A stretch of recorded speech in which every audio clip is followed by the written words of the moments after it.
Magandang araw mga ka-friendly music cycle.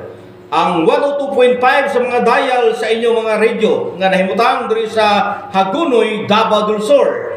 So magandang araw Sabado, no? Pag-uusapan natin ngayon ang 10 armas na pinakamalakas sa buong mundo sa taong 2025. Yes, nadinig nyo, 10 armas na pinakamalakas mga ka-friendly music cycle. So sa buong kasaysayan ng paghahangad ng tinatawag na military dominance ay nagpasimula ng walang katapusang karera ng mga armas na nararasan ng mga iba't ibang makakita ng isang kagamitan ng kanyang pwedeng makontrol ang isang buong crowd na hindi ito tinamaan o kaya naman isang missile na mas mabilis at ang prosesyon na talagang hindi ka pakapaniwala. Paano naman ang isang air defense system na kayang makakita at magpagawa ng atake sa mga target mula sa daan-daang milya ang layo? Paano kung may teknolohiyang gumagamit ng mga tinatawag na magnetic fields, mga ka-friendly, upang magpalipad ng mga tinatawag na metal slug na nakapapabilis o bilis ng isang aircraft na sobrang stealthy na para isang magiging halos invisible na dumadaan ng hindi namamalayan ang mga depensa. At kung hindi pa ito nasapat na mayroong isang tank na kayang sirain ang mga papasok na mga panganib bago pa man ito mag-impact. So magandang araw mga kaibigan at welcome sa Rini News TV.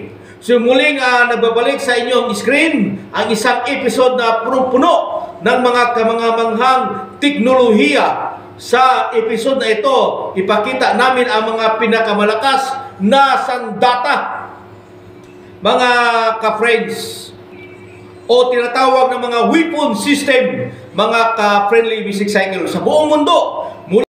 Hanggang dagat, ang mga sistema ng mga armas na ito ay hindi lang simpleng kagamitan pang depensa, kung hindi mga makapangyarihang instrumento ng lakas. At kung ikaw ay curious tungkol sa isang sandata na parang galing sa isang science fiction na novel, na maghintay ka lang hanggang sa dulo ng episode na ito. Kaya huwag kalimutan na mag-like, subscribe at mag-share sa ating mga programa hanggang sa dulo. Kaya huwag magkalimot na mag-subscribe at naranasan ang mga kamangmanghang mga armas na advance na ito, mga ka-News TV. Isa sa mga 10 mga ka-News TV yung tinatawag ang number 10, yung B-2 stealth bomber. Ang B-2 stealth bomber na mas may na paniki na ang pakpak ay isang obra maestra ng teknolohiya at disenyo na nagbibigay daan na makalipat ito sa papasok sa teritoryo ng kalaban nang hindi natutukoy ng radar. Ang B-2 ay nakatuon sa pagiging hindi nakikita. Ang kakaibang disenyo nito ay tumutulong upang maiwasan ang deteksyon. Kaya naman isa ito sa kinatatakutan ng mga aircraft sa buong mundo. Kaya magdala ng parehong nuclear at conventional na mga bomba ang B-2 at yak na mailalapag ito sa tamang target. Kaya namong napakahalagang kagamitan para sa Estados Unidos ng tanging bansa lamang na mayroong B-2 stealth bombers. Ang pagdevelop at paggawa B-2 stealth bomber ay nakakahalaga ng humigit kumulang ng $2 billion kada unit, na napakita ng napakalaking halaga at makabagong teknolohiya na isinama sa bawat aircraft. Hindi lang ito isang pangunahing gamit para sa deterrence, kundi isang halimbawa ang mataas na antas ng teknolohiya na tinatawag na kasangkot sa makabagong digmaan, kung saan ang pagiging hindi nakikita at ang tamang desisyon ay maaaring magtakda ng kinalabasan ng mga laban.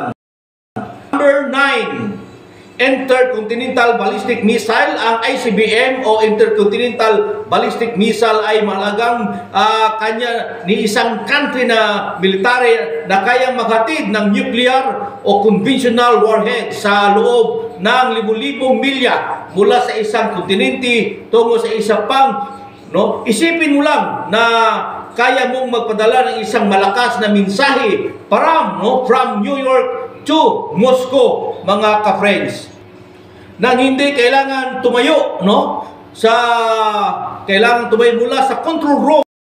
Ganon ka bilis, no? Kalayo ang kanyang aabutin ng ICBMs. Ang mga ICBM ay disenyo para mabilis na mailunsad at maglakbay ng mabilis sa labas ng atmosfera ng mundo bago bumagsak sa kanilang target. So maaari din itong silang magdala ng maraming warheads na napakahintulot sa kanila na tumama sa isang target na sabay-sabay. No, kadalasan ang mga missiles na ito ay pag-aari ng mga bansa na may malalaking pamumuhunan sa militar tulad ng Estados Unidos, Russia, China. Ang pagdevelop at pagpapanatili sa missile na ito ay nangangailangan ng napakalaking halaga na umabot sa billion of dollars. So na nagpakita ng kahalagahan nila sa pagbansang seguridad bilang bahagi ng strategic nuclear triad na kinakailangan din ng mga bombers, submarines.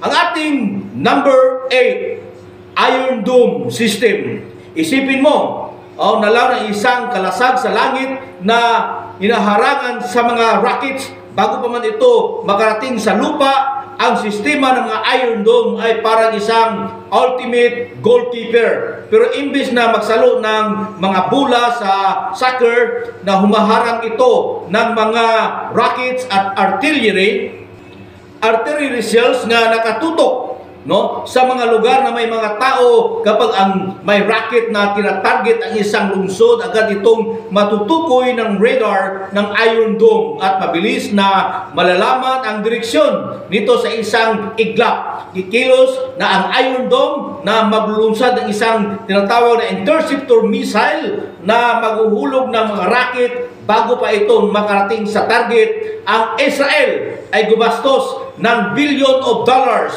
para ito mula nang magsimula ito, at ang Estados Unidos ay nakatulong din sa pagpapundo ng invest ng mahigit na 1.5 million dollars sa pagdevelop at employment nito. Ang bawat interceptor na ginagamit system nga nakahalaga ng humigit kumulang na 40 to 100 dollars nga nagpapakita ng halaga sa gastos at pagpapanatili ng kaligtasan ng mga tao laban sa aerial threat. Ang number 7, no? Number 7 na High Energy Weapon System o HWS, mga ka-friends. So, isa itong tinatawag na galing, no, sa science fiction o HWS at gumagamit ng laser upang pabagsakin ang mga drone, rocket, missile. Isipin mo, ang isang tinatawag na sinag ng liwanag na kayang tunawin ang bakal sa loob lamang ng ilang segundo. Ito ang inaalok ng HWS. Mataas na presisyon, targeting na yang sirain o pabagsakin ang mga papasok ng mga banta nang hindi nagdudulot ng labis na pinsala. So ang teknolohiya ito at ang pagdidevelop ng mga bansa tulad ng Estados Unidos nga nakikita ito bilang isang game o potential na game changer sa larangan ng tinatawag na depensa. So nahiya sa digmaan ang halaga ng pagdevelop ng ganitong klaseng high-tech na laser system ay umaabot sa daan-daang milyong dolyar. Halimbawa, ang militar ng Estados Unidos ay malaki ang inilaan ng pondo para sa laser technology upang mapalakas ang kanilang kakayahan, mga ka-friends. So sa paghanap ng iba't ibang areas at missile threats. So ang ating number 6 na malakas na armas ay itong nuclear bomb. So ang nuclear bomb ay tinuturing na ultimate weapon ng mass destruction. Kaya nitong magwasak ng buong lungsod sa loob ng ilang segundo lamang nga naglalabas ng mga napakalaking enerhiya mula sa fusion nga pangunahing may-ari nga nakakikilabot ng mga kapangyarihang ito ay ang mga bansa na kabilang sa tinatawag na nuclear club, kabilang ang Estados Unidos, Russia, China, United Kingdom, France, India, Pakistan at North Korea. Ang mga bansang ito ay nag-invest ng billion of dollars sa pagdevelop at pagpapanatili ng kanilang nuclear arms, paggawa hanggang sa pag-maintain at pagpapaganda ng mga at delivery system. Ang papel ng mga nuclear bombs ay estratehiya ng militar ay pangunahin para sa threats. Ang mga ito ay armas na ginagamit hindi para makipaglaban kundi para pigilan ang mga digmaan, ang kanilang mga simpleng presensya. At layunin, takutin ang isang bansa upang hindi gumagawa ng agresibong hakbang. Kaya naman ang isang importanteng bahagi ng seguridad ng mga bansang may ganitong armas. Kung nagustuhan mo ang video na ito, huwag kalimutan mag-like sa Rini News TV. Ang number 5 na pinakamalakas na armas, mga ka-friends, ito ang tinatawag na trophy. Ito ay isang active protection system na lumilipat tayo sa isang iba't ibang uri na teknolohiya. Ang Trophy Active Protection System ay isang revolutionary defense na mechanism para sa isang armored vehicle na unang binuo ng Israel. Ang Trophy ay dinisenyo upang matukoy at durugin ang mga pagpapasok ng mga anti-tank projectiles gaya ng rocket at mga anti-guided missiles bago pa man ito makarating sa kanilang target. So paano ito gumagana? Ginagamit ang radar para matukoy ang mga papasok ng mga banta at pagkatapos ay magpalabas ng maliit na charge na sisira o magdidepensa sa banta sa isang ligtas na distansya mula sa protektadong sasakyan. Ang Trophy system ay tinanggap ng Israeli Defense Forces at napatunayan na ang kahusayan nito sa labanan. Dahil sa tagumpay nito, nagsimula ang mga integrate ng mga Trophy system. Ang ibang bansa tulad ng Estados Unidos sa kanilang sariling armored. Bawat Trophy system at may presyo sa pagitan ng $350 hanggang $1,000, mga ka-friends. So, depende sa configuration at uri ng mga sasakyan kung saan ito ikabit.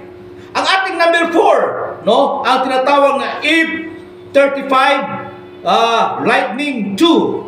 Ang F-35 Lightning II ay isang kamangamanghang halimbawa ng makabagong teknolohiya sa aviation at ang tinatawag na perpektong representasyon ng isang multi-role system o fighter jet. Hindi lang basta aircraft. Ang F-35 ito ay isang stealthy nga mandaragit sa kalangitan nga nagdisenyo upang hindi matukoy ng radar ng kalaban sa advanced sensors at avionics nito. Kaya nitong magsagawa ng air-to-air missions, air-to-ground attack at reconnaissance operation habang nanatiling hindi nakikita sa radar. Ang F-35 ay dinidevelop ng Estados Unidos kasama ang ilang international na mga kasusyo at alyado. Kabilang sa mga bansa na gumagamit ng F-35 ay ang UK, Australia, Italy at Japan nga nagpapakita ng global na pagtangkilik at tinatawag na tiwala sa aircraft na ito. Ang kabuuang gastos ng programang ito kabilang ang development, construction at maintenance at inasahang aabot sa higit sa $1 trilyon. Sa buong buhay ng proyekto, kaya isa ito sa mga pinakamahal na weapon system na develop, mga ka-friends. Ang ating number 3, tinatawag itong Dreadnought class submarine. Imagine mo ang isang higanting submarine na halos imposibleng matukoy habang palihim na nagpapatrolya sa kalaliman ng karagatan. Yan ang Dreadnought class submarine ng United Kingdom. Ito ang susunod na generation, ang lakas sa dagat ng Britanya para hindi lang ito basta submarine, ito isang lumulubog na kuta na may kakayahang maglunsad ng Trident 2D5 ballistic missiles na kayang maghatid ng nuclear strike mula sa ilalim ng dagat. Ang mga dreadnoughts ay dinisenyo para sa stealth na hindi madaling makita ng kalaban, kaya napakahalaga ng papel nito sa tinatawag na second strike ability ng United Kingdom. Kapalit ng mga lumang Vanguard class submarines, ang mga bagong dreadnought ay malagang bahagi ng nuclear defense strategy ng bansa. Pero ang presyo hindi biro, no? Ayon sa gobyerno ng UK, halos 31 billion pounds ang inilaan para sa buong proyekto na may dagdag pang 10 billion pounds na tinatawag na contingency funds. Sakaling kailanganin, mga ka-friends, ang ating number 2 na G20 Mighty Dragon, na tulad sa pangalan nito, ang G20 Mighty Dragon ay isang mabangis na makabagong eroplano na bahagi ng pambansang depensa ng China. So layunin nito ay tumbasan o higitan ang mga modernong air force sa buong mundo. So taglay nito ang advanced technology na napapahirap sa kalaban na ito ay matukoy sa radar kasama na ang bilis at liksi na kailangan sa aerial dogfight o precision strikes. Bukod sa high-speed performance, ang mga armas nito ay nakatago, no, sa loob ng katawan ng eroplano para manatiling stealthy sa iri, bagamat hindi publiko ang kabuong halaga ng gasto, no, ng G20 program. Malinaw na isa ito sa mga pinaka-importanting military investment ng China. Isa itong simbolo ng pagnanais nilang makipagsabayan sa iba pang global powers na pagdating sa teknolohiya sa himpapawid. So ang ating number 1 na pinakamalakas na armas ay ang KH-47 M2 Kinzhal. Isipin mo na lang isang missile na hindi lang mabilis kundi kayang lumipad ng mahigit 5 beses na mas mabilis kaysa tunog ng isang Kinzhal ng Russia. Isa ito sa mga pinakasalimuot at kinatatakutang armas ngayon dahil sa kakaibahan. Kaya umiwas sa kalagitnaan ng biyahe para hindi matamaan ng mga defense system. Hindi tulad ng mga karaniwang missile na diretsong lumilipad. Ang Kinzhal ay may kakayahang maniobra habang nasa ire, kaya sobrang hirap itong salagin ng kahit ng mga pinaka-advanced na mga missile cells ng ibang bansa. Target nito ang malaking barko na pandigma, radar stations at iba pang mga sensitibong lokasyon. Bukod pa riyan, maaari rin itong lagyan ng nuclear conventional warheads, kaya napaka-versatile nito sa arsenal ng Russia. Bagamat hindi sinasupubliko ang actual na halaga ng pagbuo at deployment ng tinatawag na malinaw at bilyong dolyar ang ginugol ng Russia para sa makabagong teknolohiyang ito, dahil napakalaki ng strategic advantage na dala nito sa panahon ng makabagong digmaan. Ang mga armas ito ay hindi lang basta technology o isa silang simbolo ng kapangyarihan at pagbabago sa modernong digmaan. At kung akala mo dito na natatapos ang mga nakakabiglang sandata, abangan ang part 2 ng seryeng ito kung saan ilalahad pa namin ang mas malakas na mas advanced at makakagulat pang weapon system na naakala mo sa science fiction mo lang nakikita. Kung kaya gusto mong muna sa kalamang, huwag na kalimutang i-like ang video na ito at mag-subscribe sa ating mga Facebook page, Facebook account na Rene Lasarte de Golongon, Friendly Music Cycle na channel, at i-hit ang notification bell para hindi kayo mahuli sa susunod sa video ni Rene News TV. Shout out